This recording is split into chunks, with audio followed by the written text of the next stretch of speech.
All right. Well, everybody that's ever started one that was hard to start needs to know what to do to fix that. And when I started trying to get a handle on how cars work, it's pretty simple to find out why an engine wouldn't start. We checked for spark and the proper firing order. We'd crank the air cleaner, pop the choke open if it was working right, and then we'd operate the throttle and see if there was anything squirting down in there, little accelerator plug jets, and from there we jerk the plugs out and see if they were wet in the city or used up or whatever. So basically, a hard start diagnosis went down a little bit of a different path because we're talking about newer vehicles. We'll fast forward and leave the carburetors behind and the oil-filled coils. All right, so now for years, a lot of your textbooks said to check and see if the spark would jump 1/4 of an inch. That's not far enough. Nowadays, the spark needs to jump nearly an inch and scare the daylights out of it. If it don't jump an inch and scare the daylights out of it, you're only jumping like 1/2 inch, you best be looking for a coil problem. Because if you've got a weak ignition coil, you're going to wind up with a spark that's not strong enough to start it.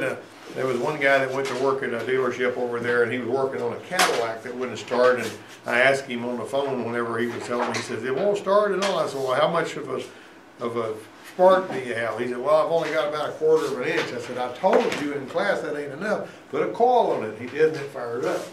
And I've seen a lot of people get beat up by that, because what happens is they see the spark and say, well, that's not the spark, and then they look everywhere else when the spark, they look past what they should have found on that. So always, it ought to sound like blue lightning and just be terrifying, is what I'm saying. If it's not, or if it's an orangish color and it's not blue, then you got issues. Now what I would do is stick a screwdriver up in there and hold it over close to something and then stretch it as we're spinning it, you know.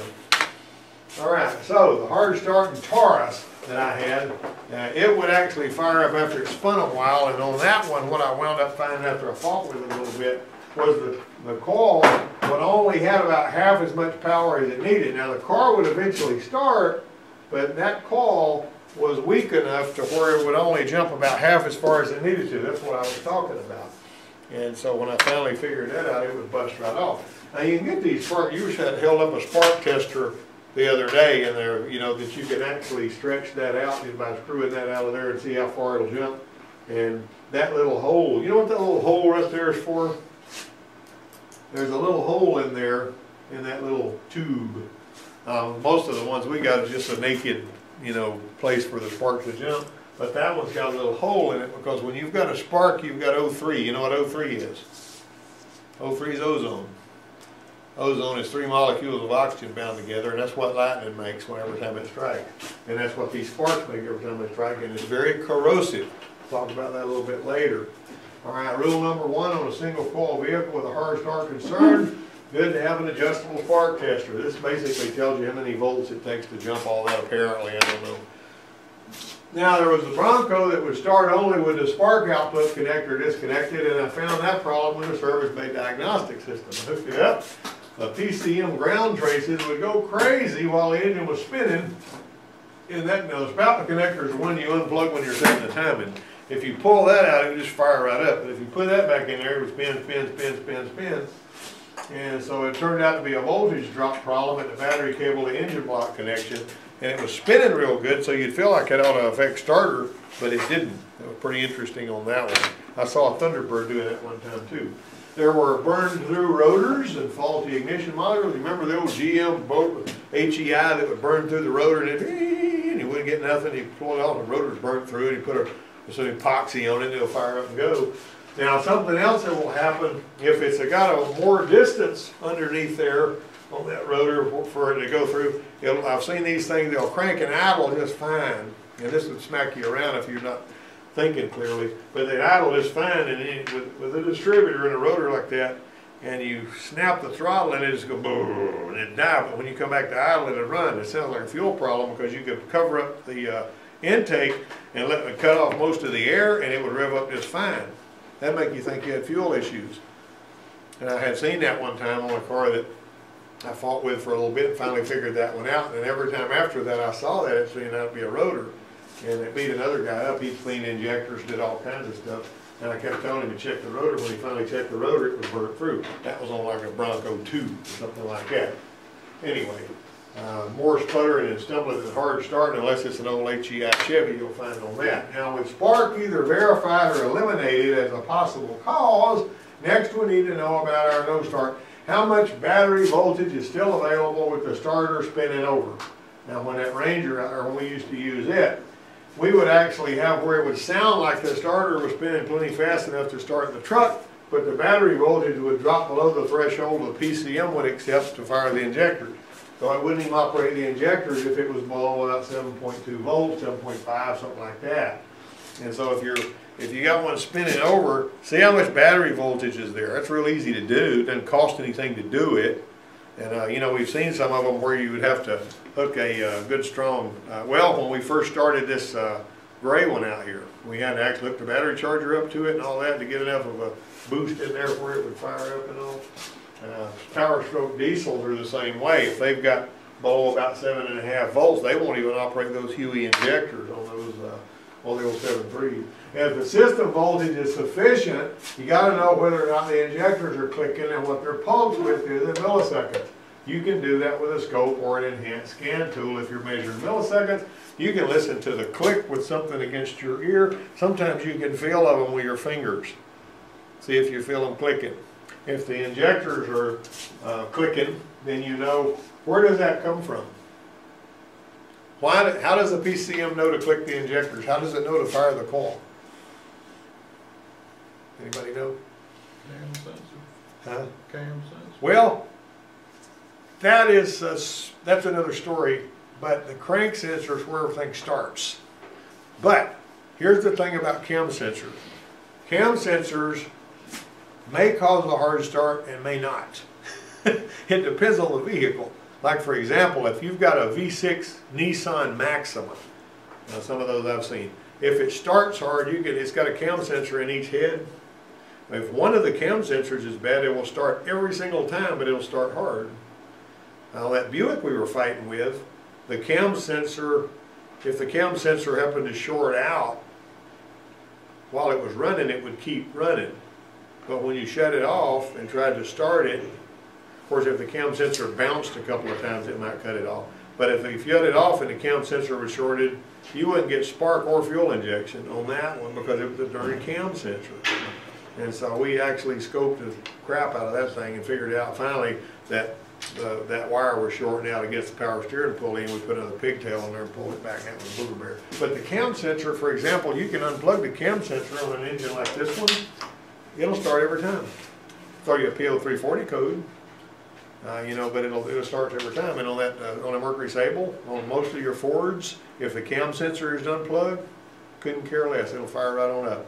And I believe on that one back there that you're putting that CSFI pack on, it'll start without a cam signal too. But so you can't always say. Now a Nissan Altima with a 4-cylinder, if you unplug the cam sensor on that one, it may start and it may not. You know what I'm saying? It may start this time but not next time, because it's just looking for whatever it can grab, you know, and sometimes it grabs what it needs to and sometimes it doesn't.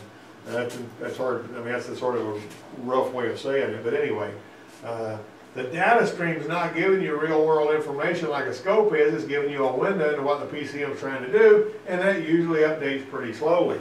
You know, like your network, you know, the processors on the old computer, some of them with the thread, and some of them, you got multiple cores and all this stuff. That's basically if it's having to wait on the information highway for the, you know, for this information to go before it can get to the next, you basically want live data whenever you can get it. That's important to know, realize about the scan tool. Now think about fuel delivery at startup. The old Tecumseh lawnmower engine's got that funky little thing there on them, but you got to pump, got to wet the manifold. On carburetor engine, before the engine will start, there's got to be a surplus of fuel in the intake. Then the accelerator pump did that on the carburetors, and the follow-up at the blow choke. Well, on these fuel injected engines, it's no different. They still need that same fuel, and typically what they're going to do is they're going to pulse all the injectors at the same time when it's spinning. Now some of them back in the day used to have a cold start injector, and the only time it ever put any fuel in there is when you were starting it cold. It spray fuel. It's a separate injector, and it's the only job it had. You probably won't ever see that, but that's why they had it. Bosch did that back in the day, you know, whenever they would do that. But anyway, this particular thing is important. After it fires up, it starts firing sequentially. The Bronco you've got has got sequential fuel injection. The old Bronco bank fires the injectors all the time. On the one that you're working on, the CSFI, if the cam sensor is not working or if it's not synced right, it'll bank fire those suckers. That's why a lot of the times when somebody put a manifold gasket on one of those Chevrolets like you got that CSFI, they didn't set the cam retard offset. And people would say, well, I used to get X number of miles to the gallon and now I'm getting 4 or 5 miles a gallon less. And if you go in there and look, it's because they didn't set the cam retard offset. They got it running, it'd be 8. You know what I'm saying? All right, so basically, just remember that. If it's bank firing the injectors, people used to buy those Broncos. And they say, I want that one because it matches my boat. They wouldn't even pay attention to how the darn thing was spec'd out. And then they'd come back and they'd say, this thing's only getting 11 miles to the gallon. I said, well, yeah, it's got a C6 transmission with no lockup converter and a 5.8. Yeah. You know what I'm saying? So you just picked one out because of the color of it and didn't even pay any attention to the fuel economy they had on the sticker. All right, moving a throttle while you're spinning the engine might or might not put too much fuel in there because it adds additional pulses.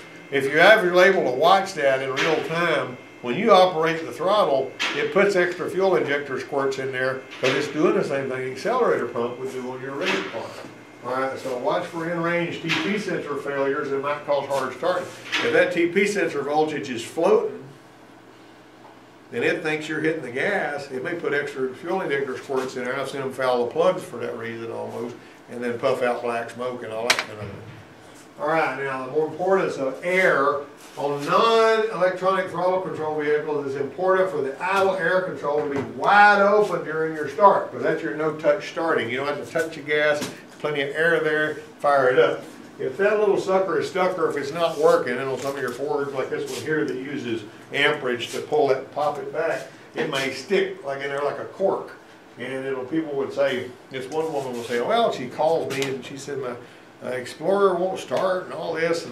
And I said, well, you know, just from what she was describing, I said, you're probably going to have a bad idle air control valve on that one. I mean, it starts hard, you know. She was saying, and it didn't want to idle either and that kind of stuff.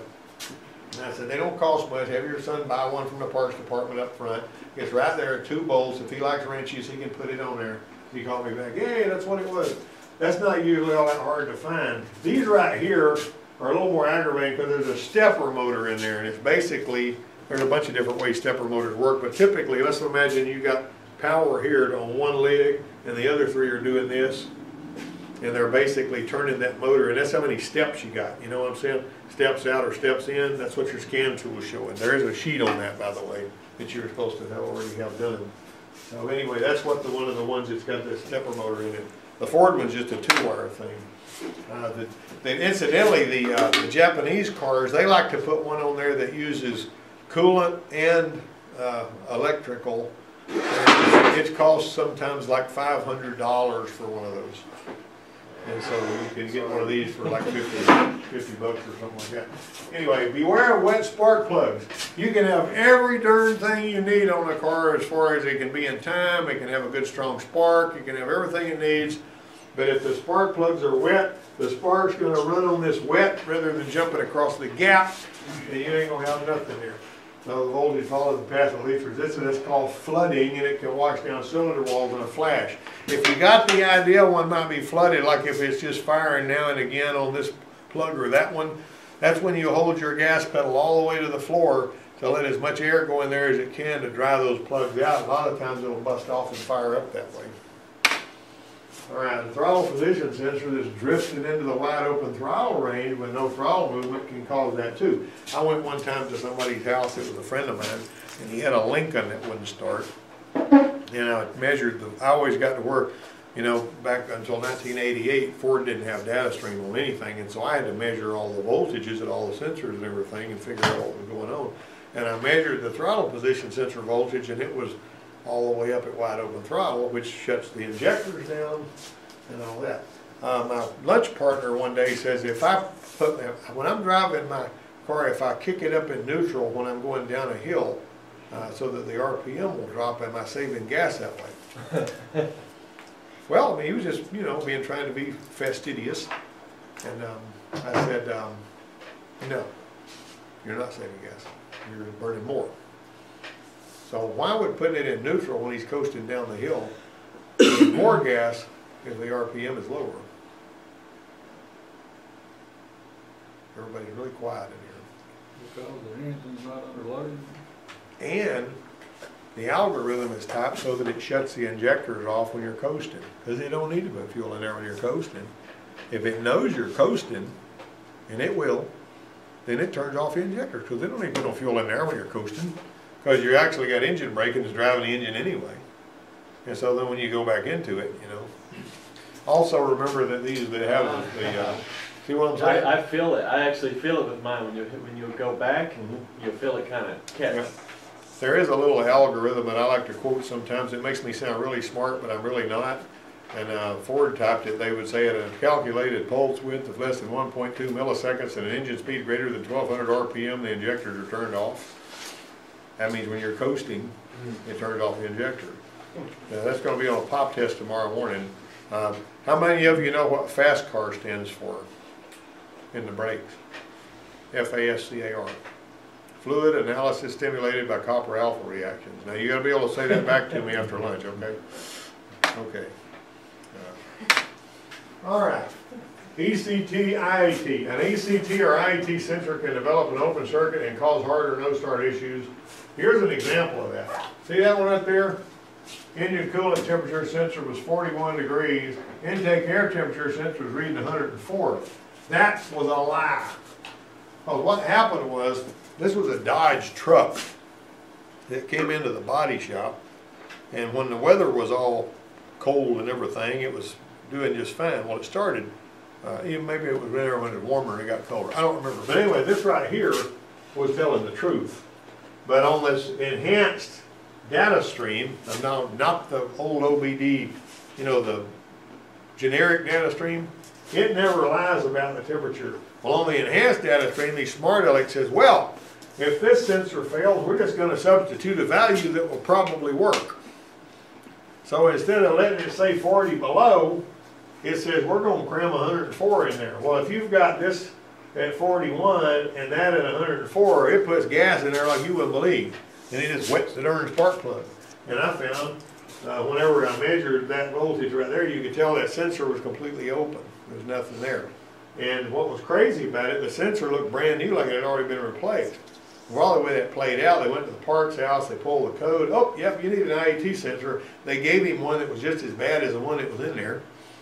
And then it still wouldn't start whenever it was at a, you know, whenever the weather was cold. That's what I still remember that one there. The fuel composition sensor on a flex fuel vehicle, that thing right there, the GM place gets about $750 for one of those. That's a flex fuel vehicle. Now, if it's reporting alcohol that's not there, this one here was on a Chevrolet, it was on an 04 model SUV. And she said sometimes it just won't start at all, you know, and you got to wait a while, then it might start, it might not. We fooled with it, caught it not starting, it was wetting the plugs. The fuel composition sensor was reading on the scan tool that it had 45% alcohol. And so I called the lady, I said, this thing's saying 45% alcohol, does he ever use alcohol in there? She said, he never uses that stuff, he just uses plain old gas. I said, well, he ain't got 45% alcohol in there. So what we did was, we measured how many hertz it was. I don't remember, 150 hertz or something like that. So I got another one of those. We got it, I think, from Amazon. It was an Elco one. It was like $350. And we put it on there, and we've been going ever since. But that right there is tricky to find, because it wasn't throwing no code. You get where I'm going? And you remember the Buick that me and you fought with, it weren't throwing no code either.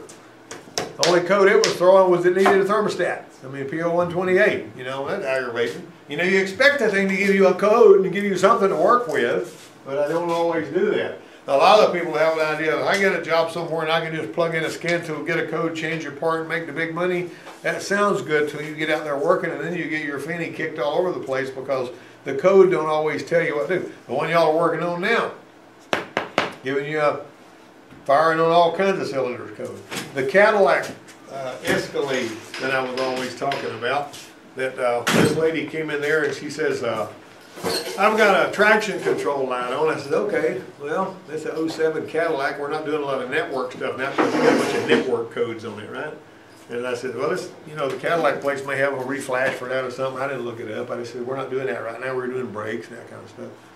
And so she says, okay, I'll take it over. So she says, they're telling me I need an $1,800 fuel pump. So what the heck is that about? I said, well, my fuel pressure is too high. Well, it's in the regulated in the back, you know, I mean in the tank. So I said, okay, let's put a fuel pump in there, because it was reading 160 pounds of fuel pressure, which it ain't supposed to have near that much. So we put a fuel pump in it, and the fuel pressure dropped to where it's supposed to be, and the traction control problem went away too. I don't know what. But a lot of the times the ignition and the fuel can cause the traction control issues. But it was throwing me a stupid network code. I don't know what that was about either. Then the network code was gone too. Anyway, I got off on a tangent, sorry about that. Dripping injectors can cause hard starting. These injectors right here are supposed to be kind of dirty like that. And what I like to do, one dripping injector can flood an engine all by itself. I've seen that several times on all different kind of vehicles. The gasoline steam that fills the plenum seems to condense on spark plugs when the air starts to flow. Now what we did, I always take if I got one that starts hard, or I got one that's running rough when it first starts and then smooth up, I shut it off while it's still running rough, and I pull all the plugs out and I see what they look like. You'll see where the problem is usually. If it's got steam coming off of it, if water is coolant getting in there, if it's dirty with soot, or if it's wet with gas, then you're going to pull your injectors, and if you see one of those tips washed clean, that is a bad injector. It's actually washing the tip of the injector off and all that. So, but that one bad, I thought Thunderbird one time, it spent about 40 seconds before it fired up, and it had 3 dripping injectors on it. And that's all that was wrong with that one, was injectors. Now, that was, you know, pull all the plugs out. If the tips on the same cylinders where the plugs are wet are clean, you know those injectors are dripping. The canister purge valve should be closed when not energized. Now, they look all different kinds of ways. This is a canister purge valve off of a Chevrolet. And if that canister purge valve, no air is supposed to go through that unless it's energized. If it's letting air go through all the time, when you gas up, it'll push vapor from the gas tank through the canister purge valve into the intake, and a lot of times you'll actually have some condensation and a lot of gas steam in there, and it'll either be really, really hard to start after you first after you gas up, or it'll start and run crappy. The Tim's truck is doing that right now, and I got a new one of these to put on it. My son bought a 2013 Ford, and it was doing it when he bought it. Judy had a has that Ford Edge that she's got. Hers was doing that. We just put a canister purge valve on it. We pull that one off, you can blow through it. Seen that a bunch of times on all different kinds of cars. Woman called me about her daughter's 97 Altima. I've talked about this one a few times. Told me the car had a history of minor fender benders. The crash info was pertinent information. Well, you know, would it be significant? I don't know, but every now and then you have to work on a 2000 Honda that's got crash information. Yeah. So she asked me to call the shop where the car was at. It's hard to start cold, but you can spray some carb cleaner in the manifold. It'll fire right up and run just fine for the rest of the day. There aren't any stored codes, but I believe there's something going on with the injectors. So anyway, so I had to pick on that. He added fuel and it would start normally. Then it ran good the rest of the day. So TP sensors can fail in range, and I looked for that. You know, I'm looking for stuff on this car. I don't want to spend any money on it if I can help it. Spark was hot and bright, even during a hard start. Spark timing was dead on the money. Had my timing light on it just to make sure. Scan tool, no codes, no discrepancies in the data stream. Fuel pressure was normal, 40 psi off and 30 psi running with no leak down and shutdown. Battery voltage, that's another thing that'll make them start hard, is whenever the fuel pressure is leaking down and it's pushing air through there for a little bit. Battery voltage with the starter engaged was 10.9 volts and holding. So we've already eliminated a bunch of stuff right here. Finding out what it's not is important. After the Altima was sitting there for a few hours, the IET and engine coolant temperature sensors were about 10 degrees apart, but that wasn't really a big deal. You know, you want them to be really close to one another for the sitting a while. The IET was the warmer of the two sensors, and it was between the end and the air cleaner, pulling warm air out of the shop. But what was even stranger was the IET sensor had just been replaced. So, you know, rule of thumb, all the temperature sensors should read the same after a thorough cold soak. All right, so I thought about it. I slept on it. Says, okay, if the PCM doesn't know the key is spinning the engine, it won't know that it's supposed to double pulse the injectors, which it is, right? So I sort of looked at this schematic here, and I noticed that pin 20 in start is supposed to deliver a start signal.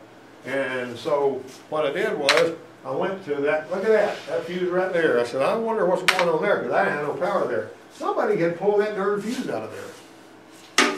So all we had to do is put a fuse in there and it fired up now like a new car, every time. And all that was wrong with it was a fuse. But you can actually beat yourself up over something like that. Question 1. An engine suffers from a lack of power during acceleration. A vacuum test is being performed at 2,500 RPM. The vacuum gauge needle drops slowly to 10 inches of mercury. Which of the following is causing these vacuum test results? You're holding it at 2,500 and it's dropping. There's your sheet for the lake cover. You can use that. Just make sure I get it back. We gotta hurry. The vehicle has a momentary hesitation only during acceleration. The most likely cause is what? Momentary acceleration. Momentary stumble. That's what you call a hesitation. Stumble. Service writers always have trouble spelling hesitation for some reason. They spell hesitation and everything else. How should spark be checked? Plastic pliers, have a girl from the office hold the wire, stick out your tongue with your finger. What's the best way to check spark? I like A or B. One time my dad was working on a lawnmower and he told my mom, put your hand right there, and he pulled it. She goes, ah! He goes, "It's got spark." I would never do that to anybody, but my dad did it to my mom one time. When the scan tool's been connected, what should you check first? None of the above. Check the rate indicator, but none of the above. All right. If the battery's strong and the engine spins normally, what should usually be checked first for a no spark? No start. I think the engine oil level might have something to do with it. Well, now, dag nabbit. Now, what I'll we're put doing is 2 we're answers trying for to this. keep it simple and quick, you know? I'm putting 2 answers for this. All right. Engine coolant temperature sensors on today's vehicles are typically A, left-hand thread, B, positive temperature coefficient, C, negative temperature coefficient. Made in or Mexico. D, made in Mexico.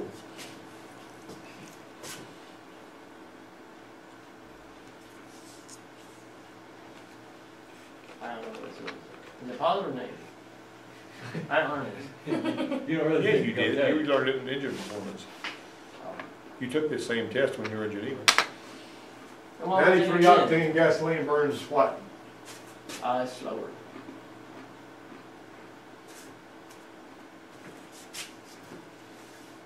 If you believe Charles, you can put down what he said. If you don't know if you can believe Charles or not, you probably shouldn't. How can I get my car to run on it 93 octane? There is a way, but I'm not going to tell you. Oh, come Right. on now. The 6-cylinder engine has a firing event every how many degrees? 360 divided by 6.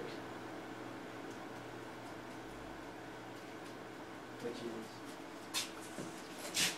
45. Cylinder power balance test is being performed on a 4-cylinder engine. The number 3 cylinder is disabled and no drop in RPM is noticed.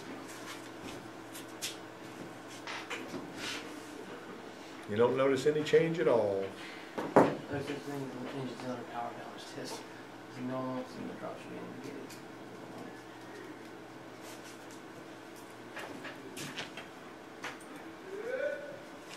That's Willie. After performing a wet compression test, the pressure in each of the cylinders is increased but remained below specification. A says this is caused by incorrect valve timing. B says this is caused by worn piston rings.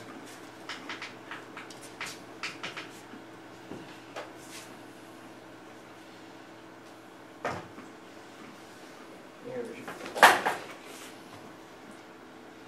Yay!